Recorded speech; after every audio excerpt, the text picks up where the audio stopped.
এদিক দিয়ে যাবেন না?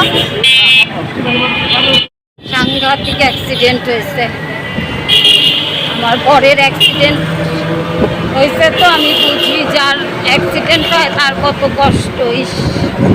ঈদের দিন মোটরসাইকেল আর অটো না, অটো অ্যাক্সিডেন্টের কারণ আছে, অটো রং পাশে বুঝুন ভাই, অটো বানিয়ে দাম দেয় ও আগাদের লিখে আগাদের গেলে সবসময় সব সাবধান থাকতে হয়। যখন আমি গাড়ি উঠতে হবো তখন আমার সাবধান, এটা কিন্তু আমার অনেক লাগছে। ও উল্টা গেছে না? ঈদের দিন আমার সামনে কত বড় একটা অ্যাক্সিডেন্ট হয়ে গেল। আপনারা সকলে সাবধানে থাকবেন। একটা অ্যাক্সিডেন্ট অনেক বড় ক্ষতি টেনে নিয়ে আসে। দেখেন তো আমার বর কত কষ্ট পাচ্ছে।